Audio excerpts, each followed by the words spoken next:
కేశవ్ గారు ఎక్స్ప్లెయిన్ చేస్తారు, తర్వాత మీ కామెంట్ తీసుకుంటారా కేశవ్ గారు? సరిపోతుంది. అందరికీ నమస్కారం.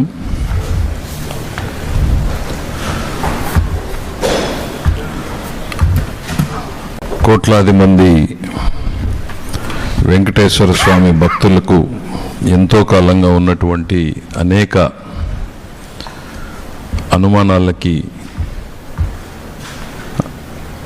విపరీతంగా చర్చ జరుగుతున్నటువంటి తిరుమల తిరుపతి దేవస్థానం ప్రసాదమైనటువంటి లడ్డూలో ఉపయోగించేటువంటి నెయ్యి, దాంట్లో జరిగినటువంటి కల్తీ గురించి కొన్ని వాస్తవాలు ప్రజల ముందు పెట్టాలనేటువంటి ఉద్దేశంతోనే ఈరోజు ఈ కొన్ని విషయాల్ని ప్రజల ముందు పెట్టడం జరుగుతోంది.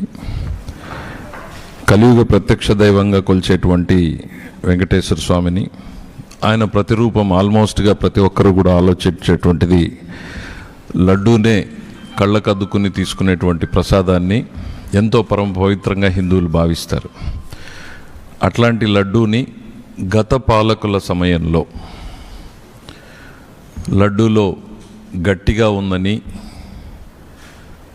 దాంట్లో ఎప్పుడూ ఉండేటువంటి సువాసన రావడం లేదని, త్వరగా పాడైపోతుందని, రుచిలో మార్పు ఉందని అనేక విషయాల్ని పత్రికలు రాశాయి, భక్తులు చెప్పారు, ధర్మకర్తల మండలి దృష్టికి కూడా తీసుకుపోవడం జరిగింది.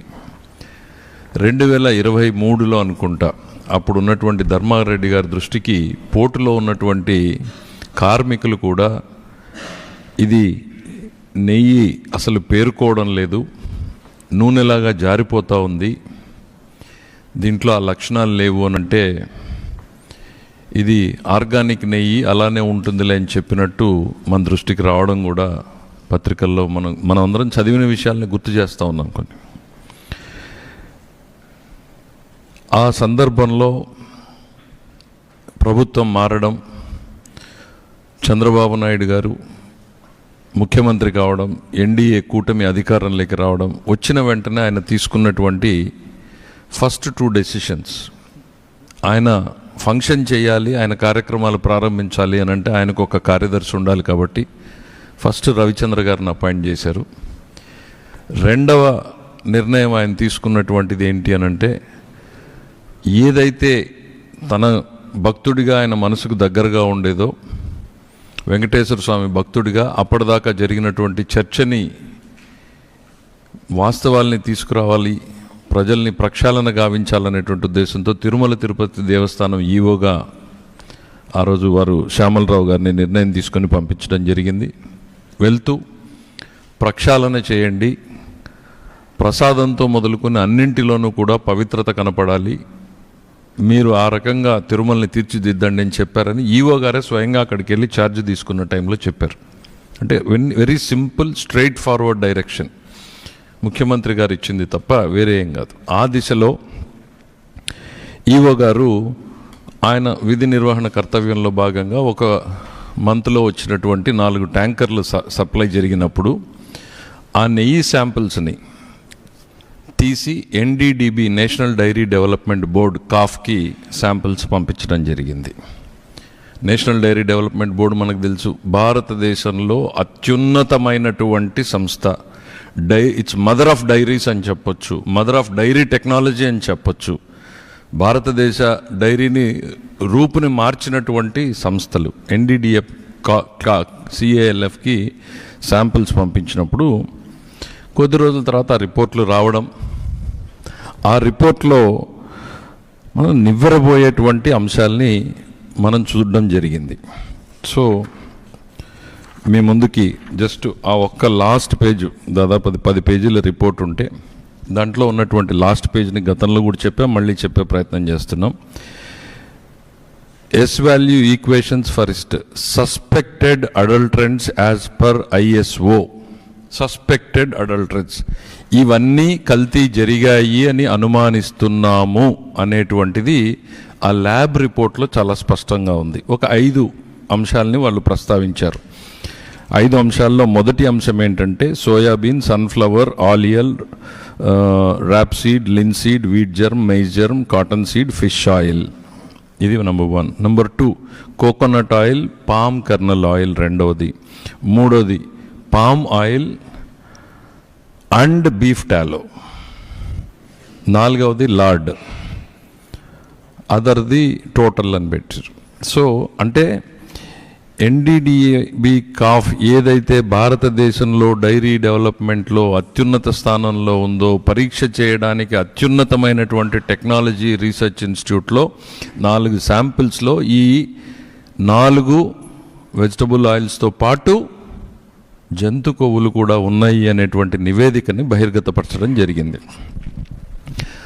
అది గౌరవ ముఖ్యమంత్రి గారి దృష్టికి రావడం, వారి మనసులో ఉండడం, ఎన్డీఏ శాసనసభ్యుల సమావేశం జరుగుతున్నప్పుడు ఒక ఆవేదనతో గౌరవ ముఖ్యమంత్రి గారు దాన్ని శాసనసభ్యుల ముందు పెట్టారు. గతంలో ఈ రకంగా జరిగింది, మనం ప్రక్షాళన చేస్తున్నామంటాం. ఆ తర్వాత పెద్ద చర్చనీయాంశం కావడం, ఆయనకు ఒక భక్తుడిగా ముఖ్యమంత్రిగా, భక్తుడిగాను బాధ్యత, ముఖ్యమంత్రిగాను ఆయన బాధ్యత, అది ప్రజల ముందు పెట్టాల్సినటువంటి బాధ్యతని అదే ఆయన నిర్వర్తించారు.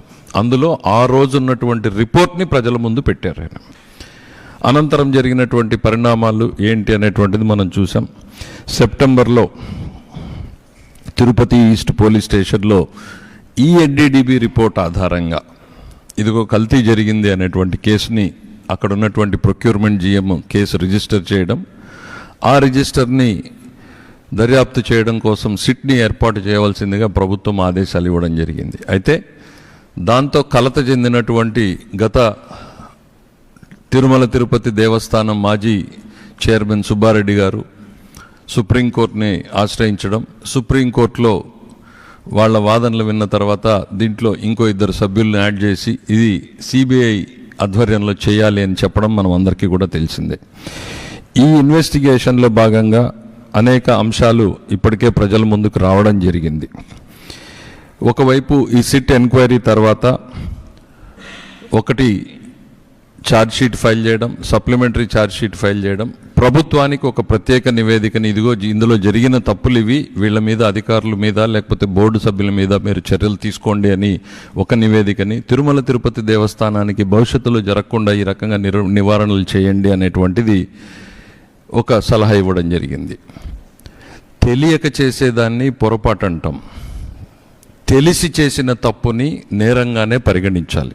చాలా థిన్ లైన్ ఉంటుంది డిఫరెన్స్. ఇక్కడ ఏదైతే జరిగిందో ఇందులో ప్రతి ఒక్కరూ కూడా తెలిసే జరిగింది, తెలియక జరగలేదు. ఇది మనం ఆరోపణ కాదు, బేస్డ్ ఆన్ ఎవిడెన్స్. తెలిసి జరిగినా దాన్ని తొక్కిపెట్టి దాన్ని మార్చేటువంటి ప్రయత్నం చేసింది గత పాలక మండలి అనడానికి సిఎఫ్టిఆర్ఐ 2022 ఆగస్టు 3న ఇచ్చిన రిపోర్ట్. ఇది ప్రజల ముందుకు పెట్టాము ఇదివరకే. దీంట్లో చాలా స్పష్టంగా ఏం చెప్పింది అని అంటే, చివరి ఒక్క లైన్ మాత్రం, టెస్ట్ ఫర్ బెటాసిస్టోస్టెరాల్ పాజిటివ్. ఇప్పుడు ఏదైతే ఎన్డీడీబీ కాఫ్ టెస్ట్లో వచ్చిందో బెటాసిస్టోస్టెరాల్ ఉంటే ఇవన్నీ ఉండే అవకాశం ఉంది అని, దాంట్లో కన్క్లూజివ్గా రాకపోయినా బెటాసిస్టోస్టెరాల్ టెస్ట్ పాజిటివ్ అని వచ్చిందంటే దాదాపు ఆ డైరీ ఎక్స్పర్ట్స్ ఉన్నారు, ఆ డైరీ ఎక్స్పర్ట్స్ వీళ్ళందరూ దీన్ని ఈ సిఎఫ్టిఆర్ఐ రిపోర్ట్ని గత పాలక మండలి చైర్మన్ గారి దృష్టికి తీసుకెళ్లారు. తీసుకెళ్ళినట్టుగా ఒక నిందితుడు పేర్కొన్నట్టుగానే ఛార్జ్షీట్లోనూ వాళ్ళకు వచ్చినటువంటి దాంట్లో చెప్పారు అనేటువంటిది స్పష్టంగా తెలుస్తోంది మనకి. తెలిసిన తరువాత చైర్మన్ గారు సరిదిద్దేటువంటి చర్యలు తీసుకుని ఉంటే ఓకే, తెలియక జరిగింది, పొరపాటు జరిగింది, సరిదిద్దుతున్నారు, ఫైన్ అనుకోవచ్చు. దాన్ని తొక్కి పెట్టారు, దాని గురించి మాట్లాడలేదు, మాట్లాడడానికి వచ్చినటువంటి వ్యక్తుల్ని కూడా మాట్లాడకుండా చేశారు. ఇది 22లో జరిగిన నేరం. ఆ నేరం 22 నుంచి కంటిన్యూ అవుతా 24 దాకా జరిగింది అనడానికి మనకి ఎన్డీడీబీ కాఫ్ రిపోర్ట్ అనేటువంటిది చాలా స్పష్టంగా చెప్తుంది. అదే పంతా కొనసాగింది అనేటువంటిది. ఈరోజు ఏం చేశారు అనంటే 59.71 లక్షల కల్తీ నెయ్యి సరఫరా చేయబడింది అనేటువంటిది తెలిసింది మనకి. 234 కోట్ల రూపాయల టీటీడీ నిధుల దుర్వినియోగం చేయబడ్డాయని స్పష్టంగా చెప్పింది. ఈ కల్తీ ఎందుకు జరిగింది, దీంట్లో పాత్రదారులు ఎవరు, ఎలా జరిగింది అనేటువంటి చూసినప్పుడు మనకి ఈ విచారణలో భాగంగా ఒక కీలక వ్యక్తి పేరు వింటున్నాం. చిన్న అప్పన్న అంటే సుబ్బారెడ్డి గారి పిఏగా వ్యవహరిస్తున్నటువంటి వ్యక్తి. ఆయన బోలేబాబా డైరీ దగ్గరికి వెళ్ళి, మీరు నాకు కిలోకు 25 రూపాయలు ఇవ్వండి నెయ్యికి, ఇస్తే మీరు సరఫరా చేసేలాగా నేను మీకు అవకాశం కల్పిస్తాను అని అంటే ఆ బోలేబాబా డైరీ అధికారులు దాన్ని తిరస్కరించడం, వెంటనే ఇక్కడికి వచ్చిన తర్వాత ఆ ప్రొక్యూర్మెంట్ ఆఫీసర్స్కి వేరే కాంపిటీషన్ సంస్థ చేత, ప్రీమియర్ డైరీ అనుకుంటా, వాళ్ళ చేత ఒక కంప్లైంట్ తీసుకుని విత్ ఇన్ డేస్ దాన్ని బ్లాక్ లిస్ట్లో పెట్టించడం జరిగింది.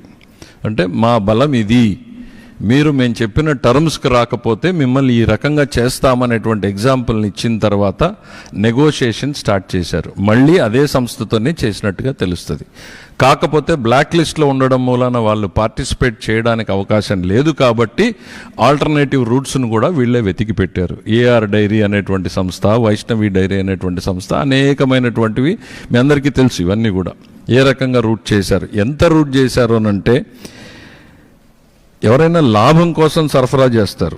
వీళ్ళు ఏఆర్ డైరీ బోలేబాబా దగ్గర నుంచి ఐ థింక్ నాకు తెలిసి అది 355 రూపాయలకు కొంటారు ఒక సంస్థ, రెండో సంస్థకి 318 రూపాయలకి దాన్ని సరఫరా చేస్తారు. టీటీడీకి వచ్చేటప్పటికి 319 రూపాయలు, అంటే ఒక కిలోకి 35 రూపాయల నష్టంతో సరఫరా చేస్తారు ఆన్ రికార్డు. 390 రూపాయలు, 320 రూపాయలకి మనకు నెయ్యి మార్కెట్లో దొరుకుతుందా ఒక్కసారి ఆలోచించండి. నందిని ఉంది, ఇవాళ ఈ రాష్ట్రంలో సంఘం ఉంది, విజయ ఉంది, ప్రఖ్యాతమైనటువంటి బ్రాండ్లు ఉన్నాయి. ఎంత దొరుకుతుంది? మనం అందరం ప్రతిరోజు తినేటువంటిది, ప్రతి తల్లి చెల్లి కూడా నెయ్యి ధరని చెప్పగలిగేటువంటి పరిస్థితుల్లో టీటీడీ పాలక మండలి, ఇంత అనుభవం ఉన్నటువంటి వ్యక్తులు, డైరీ సంస్థలు, వీళ్ళందరినీ ఎక్స్పర్ట్స్ని పెట్టుకుని 320 రూపాయలకి నెయ్యి దొరుకుతుంది అంటే వాళ్ళు అమాయకంగా తీసుకున్నారని మనం అనుకోవాలా? అసలు జరిగింది ఏంది అనేటువంటిది మనకు కళ్ళ ముందు కనపడుతున్నటువంటిది. ఈ సంస్థ ఏదైతే బోలేబాబా ప్రధానమైనటువంటిది మ్యానుఫ్యాక్చరింగ్ అనేది అక్కడ తయారైంది. నెయ్యి అని పిలువబడేటువంటి పదార్థం తయారు చేయబడింది. అది నెయ్యి అని మనం ఎవరం కూడా అనలేం. ఎందుకు అనంటే ఆ సంస్థ నుంచి దొరికినటువంటి డాక్యుమెంట్స్ ఏవైతే ఉన్నాయో దాదాపు 59 లక్షలు 57 లక్షలు పామాయిల్ కొన్నారు. పామాయిల్, పామ్ కెర్నల్ ఆయిల్, దానికి సంబంధించినటువంటివి కొని ఒక మ్యానుఫ్యాక్చరింగ్ ప్రాసెస్ని వాళ్ళు తయారు చేశారు. నెయ్యిలా మార్చడానికి ఏ రకంగా చెయ్యాలి అని అంటే దాంట్లో రకరకాల కెమికల్స్ని కలపడం. ఏంటి ఆ కెమికల్స్ అనేటువంటివి అని అంటే నేను మళ్ళీ లాస్ట్కి వస్తాను. లాక్టిక్ యాసిడ్ ఒకటి,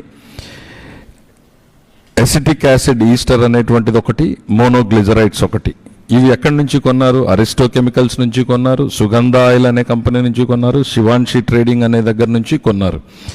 ఇవన్నీ కొని వీళ్ళు తయారు చేసింది ఏంటి అనంటే పామ్ ఆయిల్, పామ్ కెర్నల్ ఆయిల్ని నెయ్యి వాసన వచ్చేలాగా, నెయ్యి రంగు వచ్చేలాగా తయారు చేయడం జరిగింది. ఇది ఇంతవరకు దాదాపు ఇన్వెస్టిగేషన్ కళ్ళ ముందు కనపడతానే ఉంది. నేను ప్రైవేట్గా తెలిసిన వ్యక్తుల్ని, వాళ్ళని, మీలాంటి మీడియా మిత్రుల్ని, ఏంటయ్యా ఈ బోలేబాబా సంస్థ ఎవరు, వీడాసులు ఎంతమంది ఉన్నారు అనంటే నాకు వచ్చినటువంటి సమాచారం 10 మంది ఎంప్లాయీస్ ఉన్నారు అని తెలిసింది. ఆ 10 మందిలో 2 స్వీపర్స్ అని, 2 వాచ్మెన్లు అని తెలిసింది. అంటే 6 మందితో ఇంత చేసేటువంటి అవకాశం. మరి తప్పెక్కడ జరిగింది అనేటువంటిది మనం చూసేటప్పుడు కీలకమైనటువంటి పరిణామాలు ఏంటి అనంటే ఇందులో కుట్రలో ప్రధానమైనటువంటి భాగస్వామ్యం ఏంటి అనంటే టెండర్స్లో ఉన్నటువంటి మార్పులు. గతంలో చంద్రబాబు నాయుడు గారు ముఖ్యమంత్రిగా ఉన్నప్పుడు ఉన్నటువంటి పాలక మండలిలో ఉన్నటువంటి సభ్యులు నిబంధనలని, నెయ్యి ప్రొక్యూర్మెంట్లో కఠినతరం చేయాలని, నాణ్యత ఉండాలని ఆ రోజు ఉన్నటువంటి సభ్యులు బోండా ఉమామహేశ్వరరావు లాంటి వ్యక్తులందరూ కూడా నిబంధనలు కొన్ని రికమెండ్ చేస్తే ఆ తర్వాత ప్రభుత్వం మారడం, వచ్చిన తర్వాత ఇదే పాలక మండలి వాటిని ఆమోదించడం, ధర్మారెడ్డి గారు నేతృత్వంలో ఈ నిబంధనలన్నీ ఆమోదించారు. ఏంటి ఆ నిబంధనలు ఆ రోజు పెట్టినటువంటివి అంటే డైరీకి క్వాలిఫికేషన్ మినిమం 3 ఏళ్ల పాటు డైరీ రంగంలో పనిచేసి ఉండాలి, 250 కోట్ల టర్నోవర్ ఉండాలి, 4 లక్షల లీటర్ల పాలు ప్రొక్యూర్ చేస్తూ ఉండాలి, 12 టన్నుల వెన్నని సేకరించి ఉండాలి, కనీసం ఆ 8 టన్నుల నెయ్యి చేసే సామర్థ్యం ఉండాలి. ఇవి ఒక డైరీకి పెట్టింది. దీంతో బలమైనటువంటివి, నాణ్యమైనటువంటి సంస్థలు మాత్రమే వస్తాయని కరెక్ట్గా 5 నెలలు తిరక్కముందే ఈ కంపెనీలన్నింటినీ అవకాశం కల్పించాలి. ఈ నెగోషియేషన్ ఒకవైపు నడుస్తూ ఉంది ప్యారలల్గా. సుబ్బారెడ్డి గారి పిఏ ఒకవైపు నెగోషియేషన్ చేస్తూ ఉన్నాడు. ఈ కార్యక్రమం నడుస్తూ ఉండగానే వీళ్ళందరికీ మార్గం కల్పించడానికి ఇక్కడ నిబంధనలని సరళీకృతం చేయడం మొదలుపెట్టారు. ఏం చేశారు అంటే కాన్స్పిరసీ కళ్ళ ముందు కనపడుతుంది. అక్కడ నెగోషియేషన్ నడుస్తుంది, కఠినమైన నిబంధనలు ఉన్నాయి. ఆ నిబంధనల ప్రకారం వాళ్ళు రాలేరు కాబట్టి వాళ్ళని ఇక్కడికి తీసుకురావడం కోసం నిబంధనల మార్పు చేశారు. ఏం చేశారు? 3 సంవత్సరాల నుంచి 1 సంవత్సరం అనుభవం ఉంటే చాలు అని చెప్పారు. 150 కోట్ల టర్నోవర్ ఉంటే చాలు అని చెప్పారు. 4 లక్షల లీటర్ల పాలు సేకరించే సామర్థ్యం ఉండాలి, సేకరించి ఉండాలి అన్న నిబంధనని పూర్తిగా తీసేశారు. అంటే పాలు లేకుండా నెయ్యి చేసే విధానాన్ని వీళ్ళు మార్గం సుగమం చేశారు. ఆ తర్వాత ఈ 12 లక్షల టన్నుల వెన్న సేకరణ అనేదాన్ని పూర్తిగా తీసి 3 టన్నులు చేశారు. నెయ్యి చేసే సామర్థ్యం మొత్తం తీసేశారు.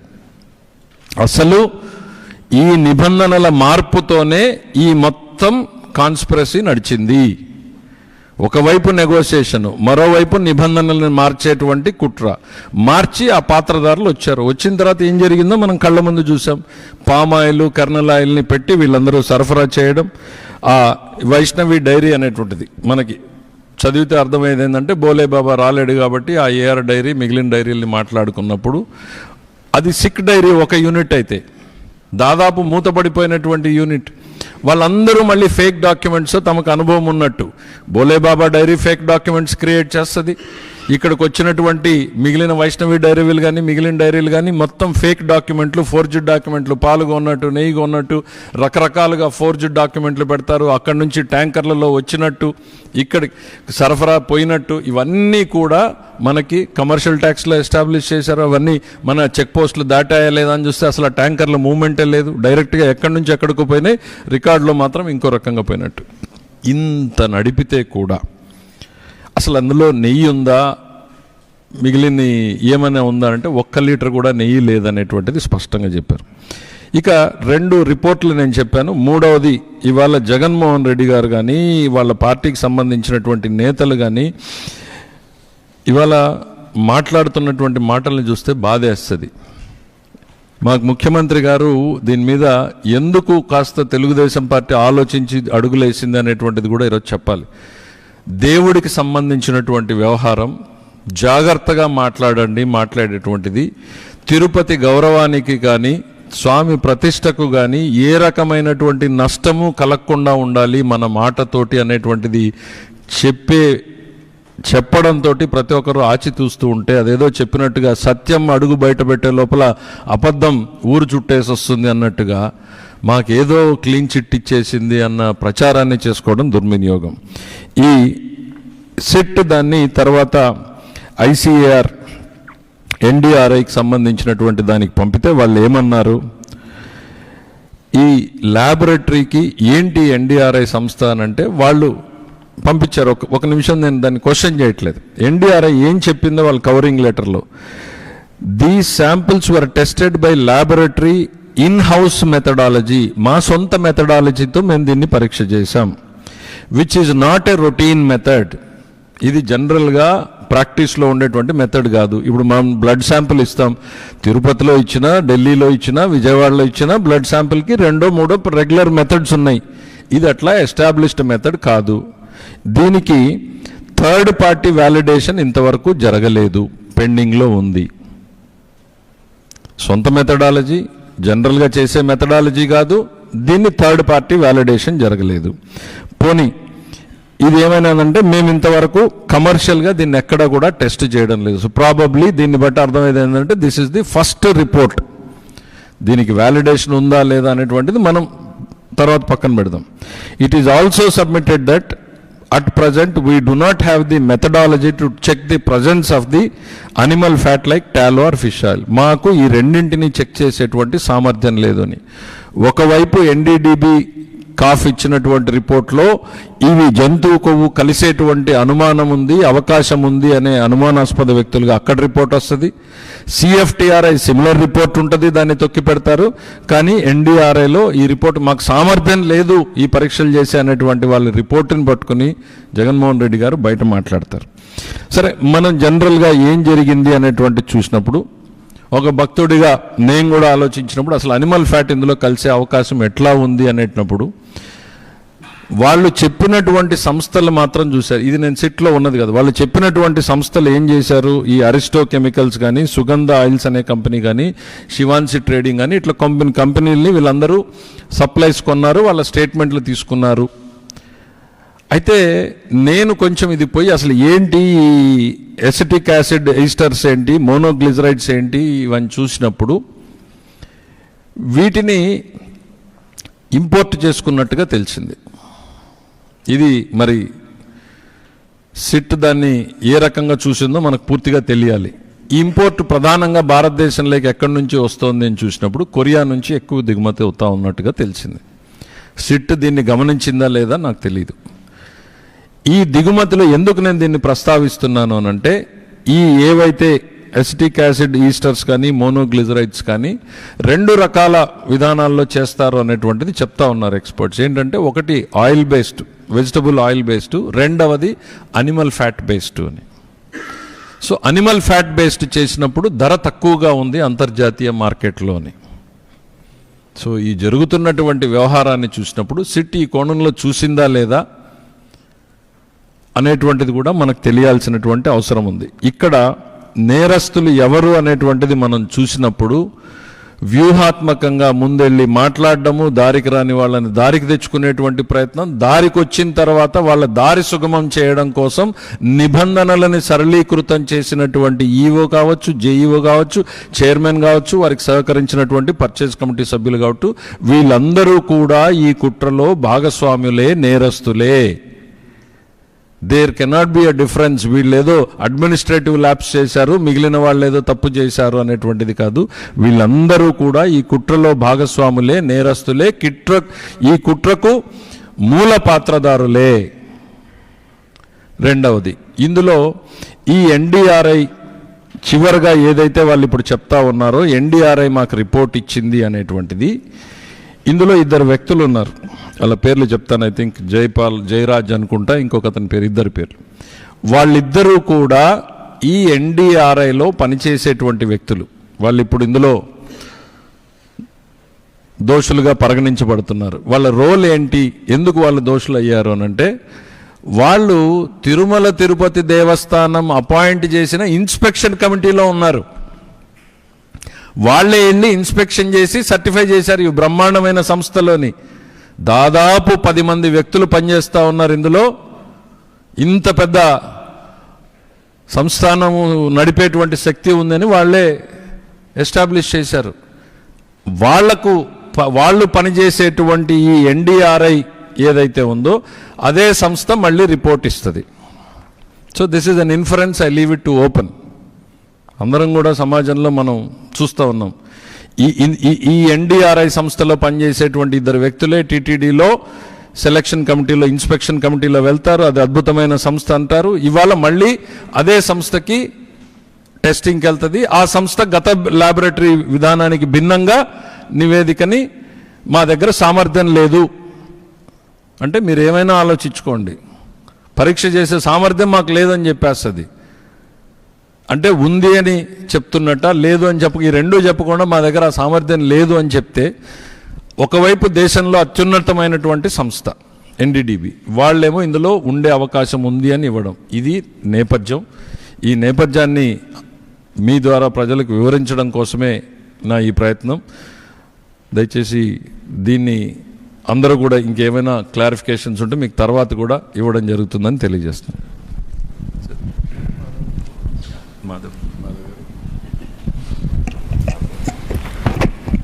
అందరికీ నమస్కారం. ఒక కల్తీ మనస్తత్వం అలాగే కల్తీ పాలనతో వచ్చిన ఏదైతే పర్యవసానం ఉందో మనం చూడటం జరిగింది. మన దేవాలయ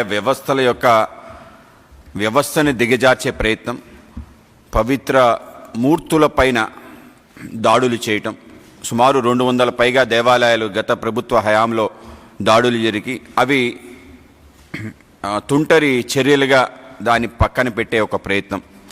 అలాగే దేవాలయ వ్యవస్థలో ఉండే అనేక రకాల విషయాలపైన చేస్తున్న అనేక రకాల విషయాల యొక్క పరాకాష్టే తిరుమల తిరుపతి దేవస్థానం సంబంధించిన కల్తీ లడ్డు వ్యవహారంగా మేము భావిస్తాం. సో ఆ విధంగా ఈ వ్యవహారం ఎంతవరకు వెళ్ళిందంటే తనంతట తానే క్లీన్ చిట్ ఇచ్చుకుని ఏమీ జరగలేదని చెప్పి, అంటే వాళ్ళ పేపర్ యొక్క రిపోర్ట్ ఆధారంగా మాట్లాడే ఒక తీరు ఆ విధంగా పరాకాష్ఠకు చేరింది. నిజంగా మేము అడుగుతున్నాం, ఇవాళ అసలు పాల సేకరణే చేయలేని ఒక డైరీ ఏ విధంగా నెయ్యి సప్లై చేయగలుగుతుంది? ఇక్కడే విషయం బయటపడిపోతుంది. రెండో అంశం, 390 రూపాయలు 19 రూపాయలకి నెయ్యి రాగలిగే వ్యవస్థ ప్రపంచంలో ఎక్కడైనా ఉందా? అది నెయ్యి అనబడుతుందా? నెయ్యి కాని నెయ్యితో లడ్లు తయారు చేసిన తీరు ఏదైతుందో దీన్ని కూడా తప్పనిసరిగా మనం ఆలోచించాలి. అలాగే ఏదైతే రిపోర్ట్లో సింథటిక్ నెయ్యితో, అంటే ప్రజల ఆరోగ్యం కెమికల్స్తో దాన్ని తయారు చేయటం, ప్రజల ఆరోగ్యంతో ఆడుకునే తీరు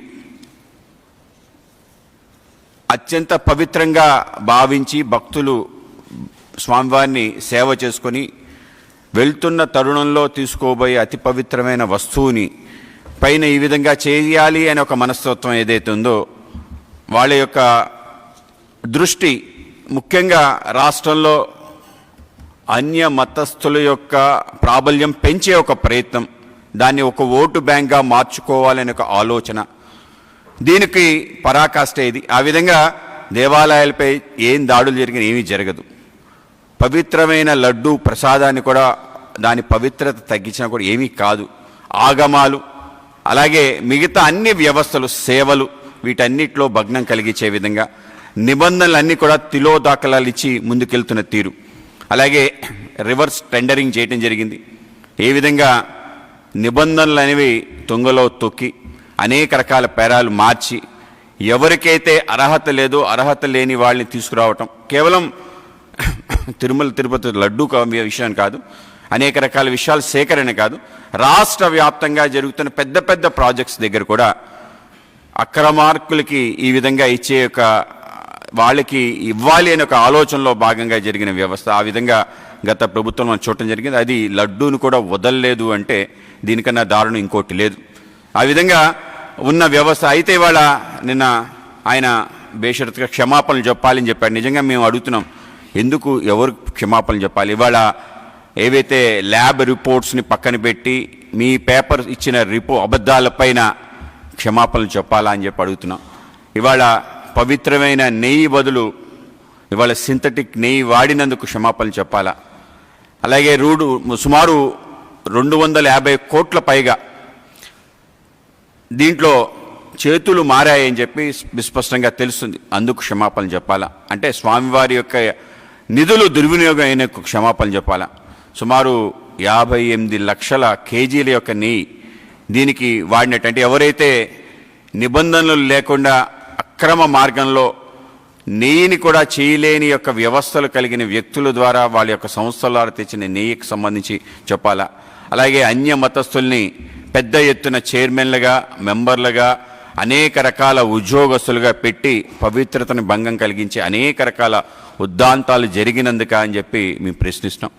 ఇవాళ కూటమి నేతృత్వంలో ఏవైతే గతంలో జరిగిన ఈ యొక్క అపవిత్ర కార్యక్రమాలన్నింటినీ తప్పనిసరిగా ప్రక్షాళన చేయాలని చెప్పి ప్రక్షాళన చేసి ఆ పవిత్రతని మళ్ళీ పునర్నిర్మించి ఆ విధంగా ఆ వైభవాన్ని ముందుకు తీసుకెళ్లే పెద్ద ప్రయత్నం జరుగుతుంది. ఎక్కడ కూడా రాజీ లేకుండా ఇటువంటి విషయాలపై ముందుకెళ్ళాలి అని చెప్పి ఒక సమిష్టి ఆలోచన ఏదైతే ఉందో, ఏ విశ్వాసంతో అయితే ప్రజలందరూ కూడా ఇవాళ ఈ ప్రభుత్వానికి యొక్క అధికారాన్ని ఇచ్చి ముందుకు తీసుకెళ్తున్నారో దాన్ని మరింత ముందుకు తీసుకెళ్ళడానికి ఎక్కడ కూడా భక్తుల యొక్క మనోభావాలు సన్నగిల్లకుండా ఉండే విధంగా వాళ్ళ భక్తి విశ్వాసాలపైన ఎటువంటి ఆటంకం రాకుండా ఉండే విధంగా తప్పనిసరిగా కూటమి నేతృత్వంలో ప్రయత్నం జరుగుతుంది. అలాగే ఏ ప్రయత్నం ద్వారా భగ్నం చేయాలనుకున్నా ఇది మరీ పునరావృతం కాకుండా నిబంధనలు కఠినంగా పెట్టి స్వామివారి సంబంధించిన కైంకర్యాలు, సేవలు, అలాగే ముఖ్యంగా ఈ యొక్క ప్రసాదాలు ఏవైతే దిట్టం అంటారో సుమారు 100,000 సంవత్సరాల క్రితం రాయటం జరిగింది. అది గ్రంథస్థం కూడా చేయటంది. బ్రిటిష్ సమయంలో కూడా వాటికి సంబంధించి దేనికి వాడాలి అని చెప్పి పోర్టులో దిట్టాన్ని ఏ విధంగా ప్రసాదాలు ఏ విధంగా తయారు చేయాలి, వాటిని తూచా తప్పకుండా ఆ యొక్క సేకరణ చేసి వాటిని ఆ విధంగా ఇచ్చే ప్రయత్నం తప్పనిసరిగా కూటమి ఆధ్వర్యంలో చేస్తాం. అలాగే కేవలం ఈ దేవాలయం అన్ని దేవాలయ యొక్క పవిత్రతను కాపాడే విధంగా, అలాగే హైందవ మనోభావాలు ఎక్కడ కూడా గాయం పడకుండా ఉండే విధంగా ప్రయత్నం చేసి ముందుకు తీసుకెళ్తాం. ఆ విధంగానే గత ప్రభుత్వం చేసిన అనేక రకాల విషయాలు, దేవాలయాలకు సంబంధించిన రథాలని దగ్ధం చేయటం కానీ, అనేక రకాల వస్తువుల్ని మాయం చేయటం కానీ, అలాగే శిరఛేదనం లాంటి అత్యంత ఘోరమైన ఘటనలు చేయటం కానీ, అలాగే వీటితో పాటు ఇంకా పరాకాష్ట అంటే స్వయంగా డీజీపీ చేత వాళ్ళు ఆ రోజు క్లీన్ చిట్ ఇప్పించుకొని ఇది టీడీపీ, బీజేపీ, ఆర్ఎస్ఎస్ వాళ్ళు చేసి ఉండొచ్చు అని స్వయంగా డీజీపీఏ నిస్సగ్గుగా యూనిఫామ్ వేసుకొని కండువా తక్కువ, వైసీపీ కండువా తక్కువ ఆ విధంగా మాట్లాడిన తీరు అంటే ఆ విధంగా ఎంతకైనా దిగజారచ్చు అని చెప్పే పరిపాలన మనం చూసాం. కనుక వాటన్నిటినీ పక్కన పెట్టి ప్రజల యొక్క విశ్వాసం, మనోభావాలు ఏవైతున్నాయో వాటిని కాపాడడానికి 100% మీ అందరం కలిసికట్టుగా ముందుకెళ్తామనే విషయం మీ అందరికీ తెలియజేస్తున్నాం.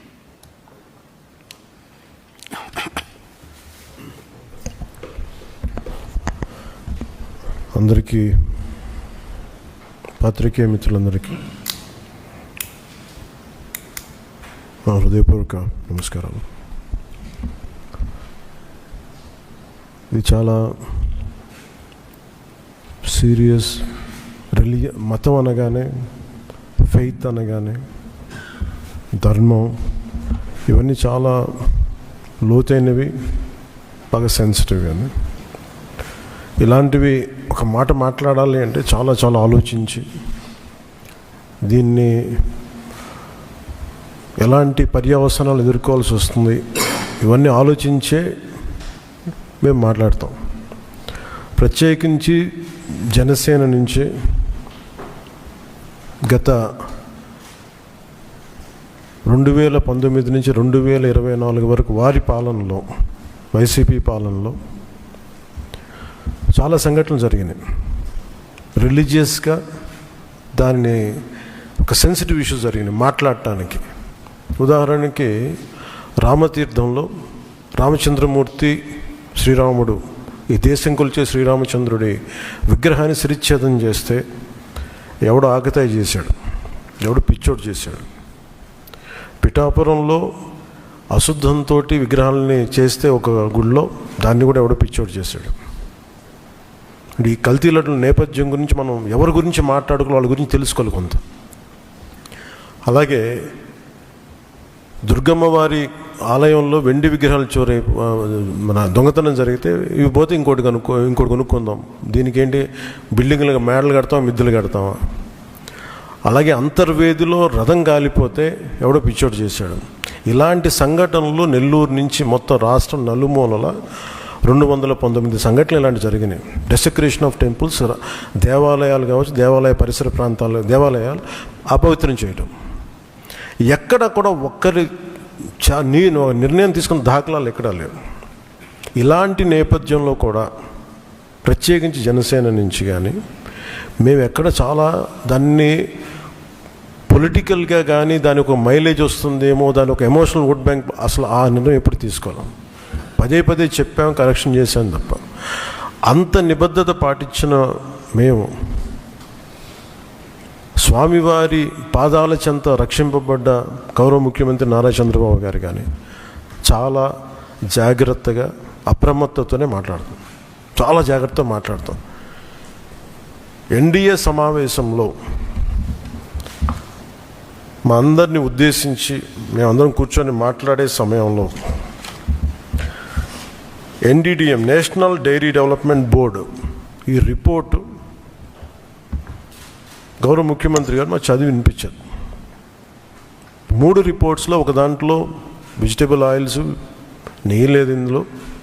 అంటే ఏ స్థాయికి వీళ్ళు చేశారని చెప్తూ దాంట్లో ఒక రిపోర్ట్లో ఫిష్ ఆయిల్ ఉందనేది, ఇంకో దాంట్లో బీఫ్ టాలో ఉందనేది, ఇంకో దాంట్లో లాడ్ పంది కొవ్వు ఉందనేది, ఇంకో దాంట్లో గొడ్డు కొవ్వు ఉందనేది. ఇది చాలా సెన్సిటివ్ ఇష్యూ. ఇది ఒక రిపోర్ట్, అది సాలిడ్ రిపోర్ట్. అది ఇది మాట్లాడేటప్పుడు మేము ఆలోచించుకొని మాట్లాడి, నేను కూడా దాన్ని ముందుకు తీసుకెళ్ళినప్పుడు పర్యవసానాలన్నీ ఆలోచించి, కానీ నేను కూడా అనుకుని ఇది చెప్పాలా లేదా. ముఖ్యమంత్రి గారు చెప్పారు దీన్ని ఎంత తీసుకెళ్ళాలి, ఎందుకంటే మా భయం ఏంటంటే సెన్సిటివ్ అయ్యి మనం చేసేసామా. భగవంతుడితోటి మీకు గతంలో చెప్పినట్టుగా రామచంద్రమూర్తిగా విగ్రహం తల నరికేస్తే రామతీర్థంలో, దాన్ని చేయడం మళ్ళీ ఇప్పుడు చేసి దీని మీద మనం తప్పుగా అనుకుంటారా, లేదంటే దీన్ని కూర్చోబెట్టి రాజకీయ పరంగా లబ్ధి పొందుతారు, ఇలా ఆలోచిస్తారని చెప్పి 1-2 రోజులు ఆలోచించినా కానీ చెప్పకపోతే ఏం జరుగుతుంది. రేపు పొద్దున మీ అందరికీ తెలిసి కూడా మీరు ఎందుకు మాట్లాడలేదు, అదొక ప్రశ్న ఉంటుంది. అందుకని దాన్ని మాట్లాడాల్సి వచ్చింది. ఎందుకంటే ఆల్రెడీ మేము గవర్నమెంట్ ఫామ్ అయ్యాం, 5 years మేమే ప్రభుత్వంలో ఉంటాం. ఇది లాస్ట్ 6 నెలల్లో ఏదైనా ఉందంటే ఒక మేము ఇలాంటి ఏదైనా చేసాం ఒక అర్థం ఉంటుంది. వచ్చిన 2 నెలలు మాకు ఏం అవసరం ఉంది, 5 years ఈ ప్రభుత్వమే ఉంటుంది. ప్రజలు ఎన్నుకున్నారు. ఇది తీసుకెళ్ళకపోతే తప్పు అవుద్ది. ఎందుకంటే మా బేసిక్గా అందరం ప్రతి మతాన్ని గౌరవించే సంస్కృతి ఇది. ఈ దేశంలో హైందవ సంస్కృతి లేకపోతే మిగతా సంస్కృతులు లేవు. అలాంటి హైందవ సంస్కృతి మీద ఇంత అపవిత్రం జరిగినప్పుడు వీళ్ళు రిపీటెడ్గా చేస్తున్నప్పుడు ఇది చెప్పాలా లేదా అని కూర్చొని చాలా తర్జనలు పడి, నాకు పర్సనల్గా గిల్ట్ ఉండి, అరే మనం ఇంత కళ్ళ ముందు ఇంత రిపోర్ట్ మాట్లాడకపోవటం అని చెప్పి చేసిన తర్వాత దాని తద్వారా మీ అంశాలు తెలుసు. అది సుప్రీంకోర్టు దాకా వెళ్ళింది. కొంతమంది మీరు ఇట్లా అన్నారు, లార్జ్కి లబ్ధన్నారు. మాకేం పోతే 5 సంవత్సరాలు మేమే ఉంటాం, మాకు ఆ భయాలు లేవు. కానీ దీన్ని కరెక్ట్ చేయకపోతే ఎందుకు మాకు ఉంది అంటే దీనికి నేపథ్యం అసలు వీళ్ళని మీరు ఎగ్జామిన్ చేయాలి. ఈ సమావేశం ద్వారా ప్రజలందరూ కూడా మేమేం ఎగ్జామిన్ చేస్తున్నామంటే వీళ్ళు ఎలాంటి పరంపర నుంచి వచ్చారు, వారసత్వం ఏంటి వీళ్ళకి. వీళ్ళు భగవంతుడి మీద పగబట్టారు. వీళ్ళు ఏడుకొండల స్వామి మీద పగ ఉంది. ఈరోజు పగ కాదు, ఏం పగో నాకు అర్థం కాదు. అది 7 కొండలు అంటాం. 7 కొండలు ఎందుకు, నీకు 2 కొండలు చాలు. భగవంతుడి మీద పగ ఏంటి ఎవరికైనా? వ్యక్తిగతంగా వర్గాల మీద పగ ఉండొచ్చు, ప్రత్యర్థి మీద పగ ఉండొచ్చు, కానీ విచిత్రంగా వీళ్ళు భగవంతుడి మీద పగబట్టారు. మేము ఆ కోణం నుంచి నాకు అనిపించింది దీన్ని కరెక్ట్ చేయాలి, ఇది చెప్పాలి. ఇది నేను ఎందుకంటే నేను మాట్లాడేటప్పుడు మేము చాలా ఒళ్ళు దగ్గర పెట్టుకొని మాట్లాడతాం. ఎందుకంటే వీల్ ఫేస్ ద కాన్సిక్వెన్స్ మాకు తెలుసు. ఉదాహరణకి మీకు అయోధ్య రామ మందిరం నిర్మాణానికి ఈ దేశం ఎంత తల్లడిల్లిపోయింది, ఎంత కదిలింది, ఎన్ని గొడవలు జరిగినాయి. ఇలాంటి దీనికి కూడా వీళ్ళు పంపించిన దాదాపు 1,00,000 లడ్డూలు, ఇవన్నీ కూర్చోబెట్టి ఇన్ఫర్మేషన్ తీసుకుంటామంటే ఒకటి అసలు ఏం జరిగింది అన్నీ మొన్న వీళ్ళు చెప్పిన రిపోర్ట్లోనే దాంట్లో యానిమల్ కొవ్వు లేదంటున్నారు. సరే, ఫర్ ఎగ్జాంపుల్ నేను ఒక ఆర్గ్యుమెంట్ సేక్ అన్ని రిపోర్ట్స్లో కూడా ఎక్కడ కూడా ఈ నెయ్యిలో నెయ్యి లేదు.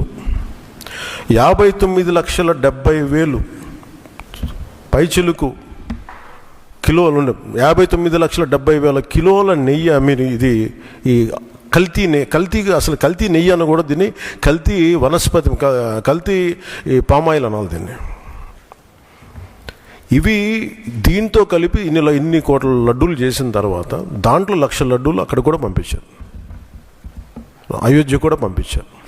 వీటి నేపథ్యం మొత్తం రిపోర్ట్స్ అన్నీ వచ్చిన తర్వాత ఈ నెయ్యిలో ఎక్కడా కూడా 59,70,000 ఇక్కడ లడ్లు దీనికి సంబంధించింది వీళ్ళు అనుకున్న సోకాళ్ళు నెయ్యి సప్లై చేసి దాంట్లో ఆన్ రికార్డ్ 58 లక్షల పామ్ ఆయిల్ దానికి సంబంధించిన ప్లాంట్ బేస్డ్ అన్నీ దొరికినాయి. అవి కాకుండా 1,70,000 నుంచి దాదాపు 2 లక్షల వరకు కెమికల్స్ దొరికినాయి. ఇవి ఆన్ రికార్డ్ వాళ్ళు కొన్నట్టు. మీకు టీటీడీకి మేము ఇన్ని లక్షలు 59 లక్షల పైచీలకు నెయ్యి సప్లై చేసామంటే ఆ పర్టికులర్ కంపెనీ 58 లక్షల పైచీలకు వీళ్ళు మనకి పామ్ ఆయిల్ దానికి సంబంధిత అన్నీ కొన్నారు. అలాగే 1,70,000 ఈ కెమికల్స్ కొన్నారు. ఇవన్నీ చాలా ఆన్ రికార్డ్ దొరికారు. ఎక్కడా కూడా సిబిఐ కానీ ఎక్కడ క్లీన్ చిట్ ఇవ్వలేదు. క్లీన్ చిట్ ఎక్కడ ఇవ్వలేదు. వాళ్ళు వెరీ క్లియర్ కట్గా చెప్పింది ఈ నెయ్యిలో పూర్తిగా ఇది ప్లాంట్ బేస్డ్, అంటే ఇది దీంట్లో నెయ్యి మన పాల నుంచి పాల కొవ్వు నుంచి రావాల్సింది, దీంట్లో ఇది లేదు. చాలా చాలా స్పష్టంగా అది చెప్పారు. మిగతాయి మేము నిర్ధారించలేకపోతాం, మా దగ్గర ఇన్ఫర్మేషన్ లేదు అనేది ఒక రిపోర్ట్ వాళ్ళు చెప్పింది. అలాగే national dairy development board very క్లియర్గా చెప్పింది దీంట్లో ఫిష్ ఆయిల్, అలాగే గొడ్డు కొవ్వు, పంది కొవ్వు, ఇవన్నీ లార్డ్ మన ఇంగ్లీష్ పదాలతో ఇవి ఉండే అవకాశాలు ఉన్నాయి. చాలా స్పష్టంగా వాళ్ళు ఇచ్చారు. ఈ ప్రాసెస్లో వీళ్ళు దీన్ని కూర్చోబెట్టి అడ్డగోలుగా మాట్లాడితే, ఎందుకంటే వీళ్ళకి ఏ రోజు కూడా ఈ ధర్మం మీద వాళ్ళకి గౌరవం లేదు. పైగా ఈ దొరికిన వాళ్ళు ఛార్జ్ షీట్లు మీకు చూస్తే, మనకి తెలిసిన పేర్లన్నీ చూస్తే ఇందులో ఎక్కడ మతానికి సంబంధం లేదు. ఇది భోలేనాథ్ బాబా కానీ మిగతా ఏ డైరీ మీరు చూసినా కానీ వీళ్ళు ప్రిడామినెంట్లీ దర్ ఆల్ హిందూస్. దీంట్లో అసలు మతానికి కానీ దీంట్లో ఒక ఇస్లాంకి సంబంధించిన వ్యక్తులు కానీ, లేదంటే మన క్రిస్టియన్ సంబంధించిన వ్యక్తులు అసలు ఎక్కడ సంబంధం లేదు. ప్యూర్లీ మాట్లాడుతున్నాం హిందువుల గురించే మాట్లాడుతున్నాం ఇక్కడ. So there is no question of other religions here.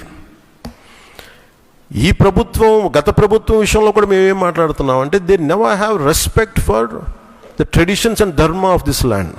అది చాలా ఆబ్వియస్గా చాలా మనకు తెలుస్తూ ఉంది. దాంట్లో భాగంగానే వీళ్ళు అదే చేశారు. చూసి ఈరోజు మాట్లాడి క్షమాపణ అడగకుండా తప్పు జరిగిపోయింది. ఇందాక మా కేశవ్ గారు చెప్పినట్టుగా ఒక తెలియక చేస్తే పొరపాటు, తెలిసి చేస్తే తప్పు, కనీసం తప్పులు జరిగినాయి అది కూడా చెప్పకపోగా మమ్మల్ని క్షమించమని అడుగుతున్నారు. నేను ఒకటే చెప్తున్నాను, భగవంతుని మీద పగబట్టుకున్నవాడు సర్వనాశనం అయిపోతాడు తప్ప ఎవడు బతికిన దాఖలాలు లేవు, గుర్తుపెట్టుకున్నారు. ఎందుకంటే ఇది ఫెయిత్కి సంబంధించింది. చాలా స్పష్టంగా, చాలా క్లియర్గా సిబిఐ దాంట్లో మీరు కల్తీల నెయ్యి, మీరు అసలు నెయ్యి లేని దాంతో మీరు లడ్డూలు చేసి దాంట్లో మీరు ఇందాక చెప్పిన గ్లిజరైడ్స్ ఇవన్నీ ఉన్నాయి కదండి. దానికి మీకు ఒక రికార్డ్ చెప్తాను. 2019 నుంచి 2025 వరకు మీకు కనీసం ఒక నువ్వుల నూనె 180 రూపాయల నుంచి 265 రూపాయలు ఉండేది కనీసం 26కి ఈ రోజుకి. సో వీళ్ళు సప్లై చేసే కాడికి మామూలు బజార్లో దొరికే ఒక నెయ్యి కనీసం 420 రూపాయలు కిలో. 2019 460 రూపాయలు, 2020 21కి 500 రూపాయలు. అలాంటి నెయ్యి వీళ్ళొక్కళ్ళకే మనకి 319 రూపాయలు ఒకటి, 329 రూపాయలు ఒకటి, ఇవన్నీ కూర్చోబెట్టి ఈ నెయ్యిని సప్లై చేశారు. దీన్ని బట్టి మనకు అర్థమైంది. దీన్ని బట్టి బేసిక్ ఒక హౌస్ వైఫ్ చెప్పగలరు, ఒక గృహిణి చెప్పగలదు ఇది ఎంత కల్తీ జరిగిందనేది.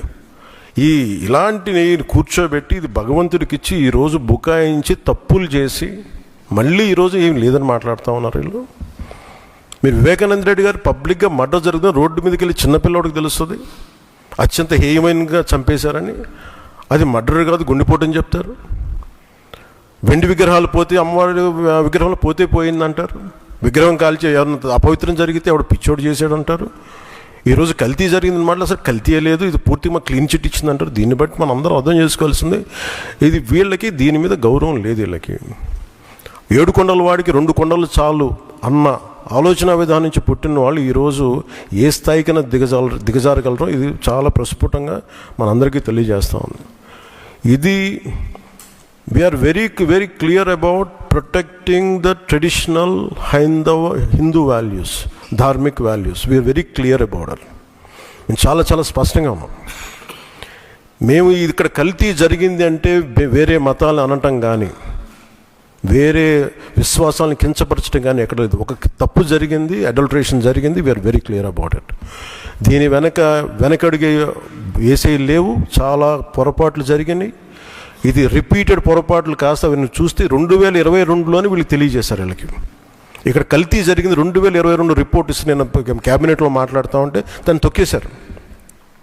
దాని గురించి బయటకు తీసుకురాలా అంటే మీకు తెలిసే చేశారు. వీళ్ళని 2022లో మీకు కల్తీ జరిగిందని రిపోర్ట్ అప్పుడు వాళ్ళకి ల్యాబ్ టెస్ట్ వాళ్ళకి పంపిస్తే అప్పుడున్న టీటీడీ చైర్మన్ కానీ వీళ్ళు కానీ వాళ్ళు 100% తొక్కి పెట్టేశారు. దాన్ని బయటకు తీసుకురాలా. దాన్ని బేస్ చేసుకొని మళ్ళీ ఆల్రెడీ 22లో జరిగింది కదా, దాని గురించి సమాధానాలు లేవు. ఇవన్నీ తెలిసి కూడా మీరు అయోధ్యకి కల్తీ లడ్డులు పంపించారు. మీరు ఇది విశ్వాసాల మీద మీరు కొడుతున్న దెబ్బ. ఇది మీ ఆలోచన ఏంటి అది అనేది మీరు తెలుసుకోవాలి. అందుకే మీరు భగవంతుని మీద పగ పెట్టుకున్నవాడు ఎవడైనా సరే, 7 కొండల వాడి మీద పగ పెట్టుకున్నాడు ఎవరైనా సరే మట్టి కరిచిపోతారు తప్ప, మీరు ఇలా బుకాయించుకొని చేసిన తప్పులు క్షమాపణ వేడుకోండి తప్ప మీరు కూర్చోబెట్టి మేము క్షమాపణ, మీరు భగవంతుడికి మీరు క్షమాపణ చెప్పాలి, 7 కొండల వాడికి మీరు క్షమాపణ చెప్పాలి.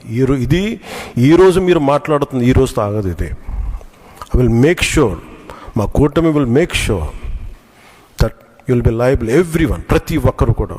ఇది ఎంత టైం పడుద్ది, ఏం టైం పడుద్ది అనేది సిబిఐ ఫర్దర్ రిపోర్ట్ రావాలి, అది కేసులోకి మన కోర్టులకు వెళ్ళాలి. అన్నీ అయిన తర్వాత ప్రతి ఇది అయితే మేము 100% దీన్ని వదలం. ఖచ్చితంగా ఈ దోషులను ఎవరైతే ఉన్నారో మేము క్షమాపణ చెప్పడం కాదు, మీరు భగవంతుడికి మోకరిల్లే వరకు యుద్ధం సాగొద్దు. గౌరవ ముఖ్యమంత్రి గారు మాట్లాడుతున్నారు.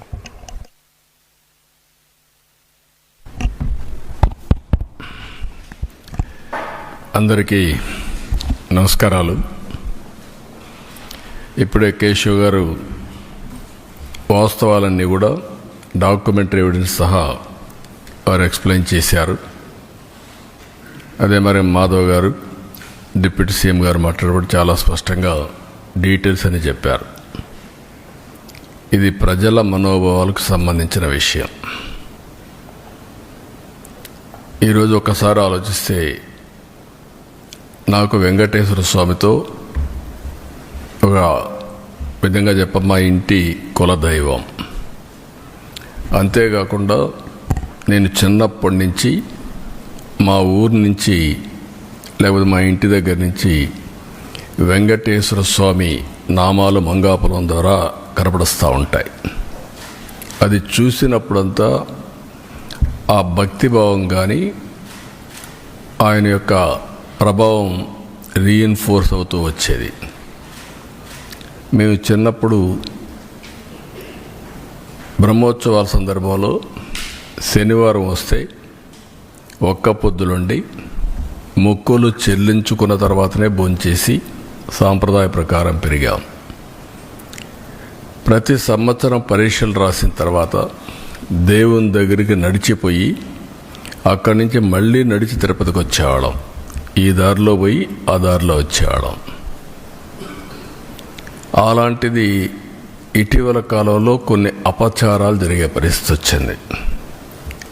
నేను ముఖ్యమంత్రిగా ఎప్పుడు ఏది కూడా వైలేట్ చేయకుండా ఒక పద్ధతి ప్రకారం వెళ్తూ వచ్చాను.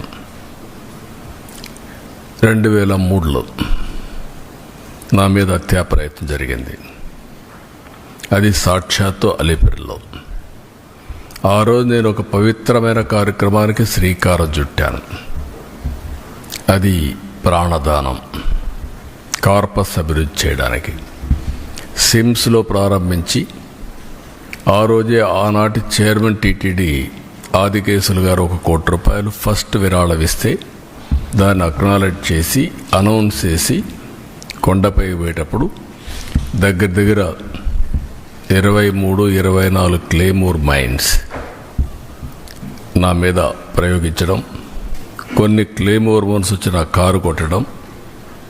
ఆ రోజు కూడా ఒక పవిత్రమైన రోజు అది. ఎందుకంటే బ్రహ్మోత్సవ సందర్భంగా ప్రభుత్వ లాంఛనాలు దేవునికి ఇచ్చే సందర్భం.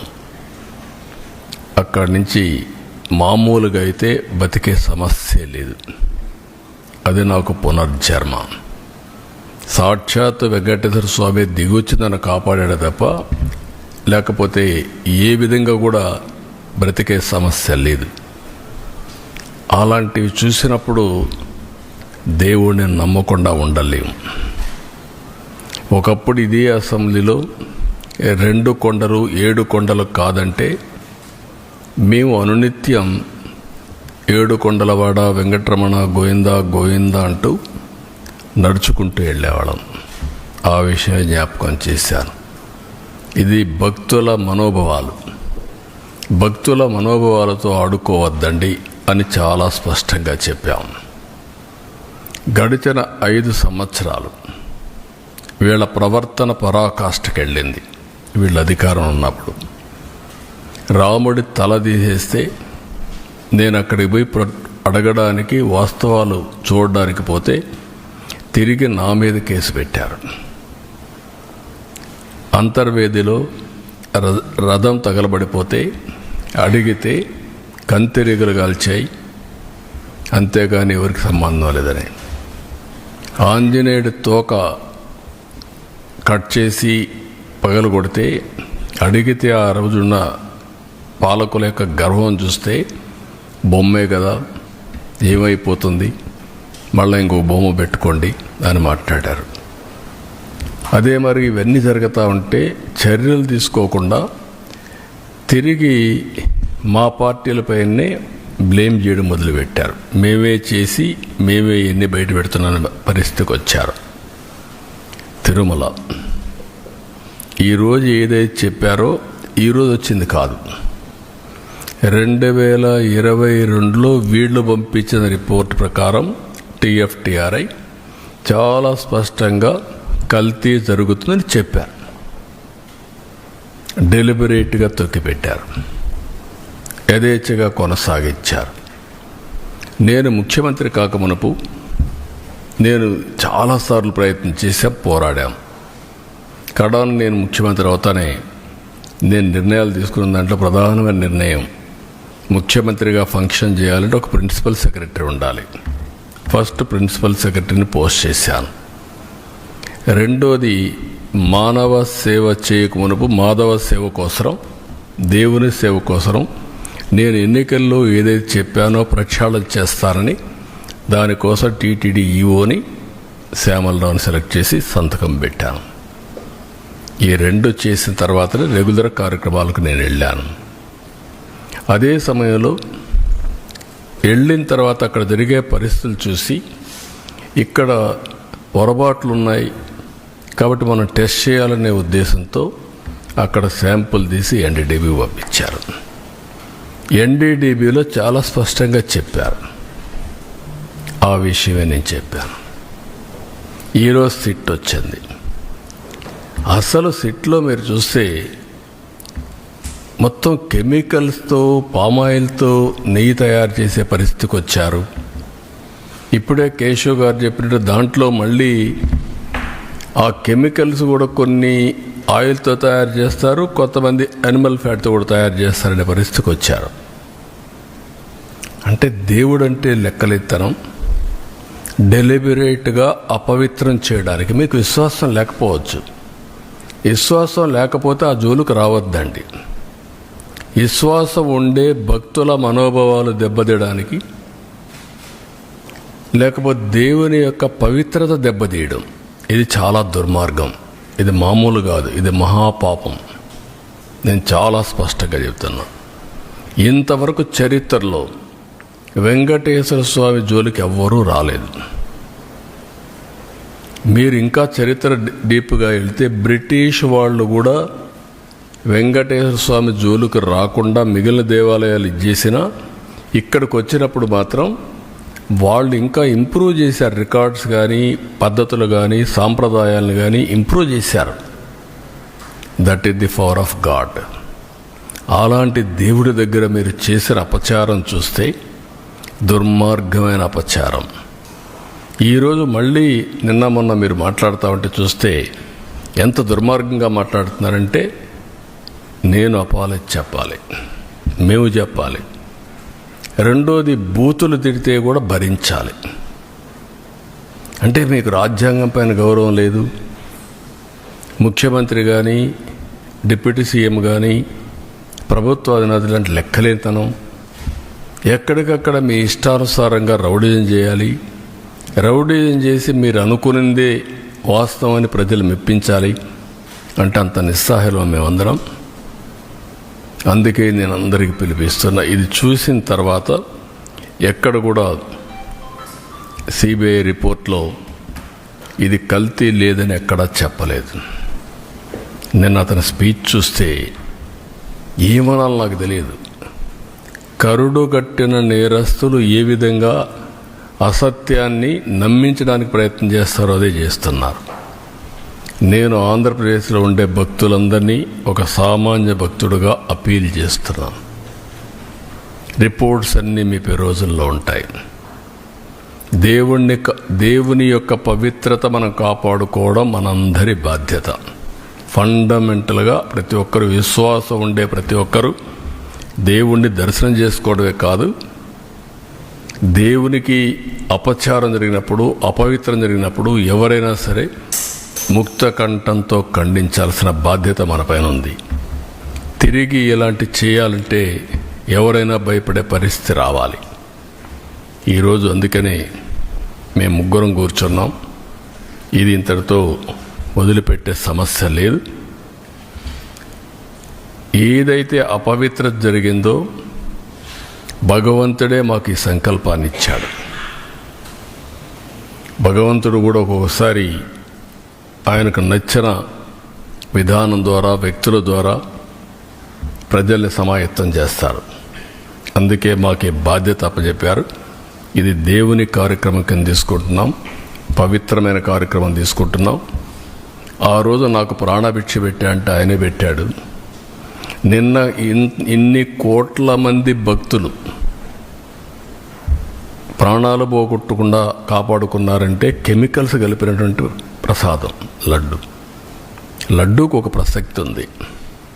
వెంకటేశ్వర స్వామి ప్రసాదం ఎన్నో దేవాలయాల్లో ఎంతోమంది కూడా ప్రయత్నం చేశారు దీన్ని రిప్లికేట్ చేయాలని, ఎవ్వరూ చేయలేకపోయారు.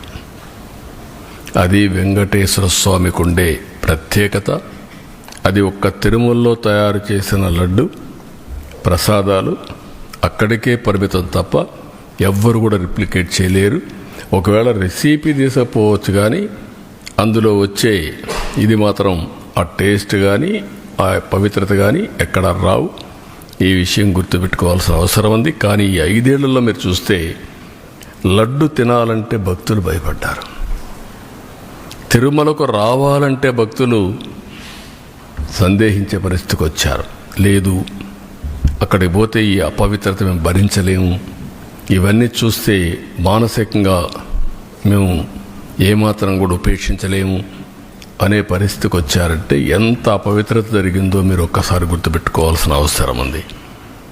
ఇన్ని కార్యక్రమాలు చేసి మళ్ళీ ఈరోజు ఎదురు దాడి చేసే పరిస్థితికి వస్తున్నారు.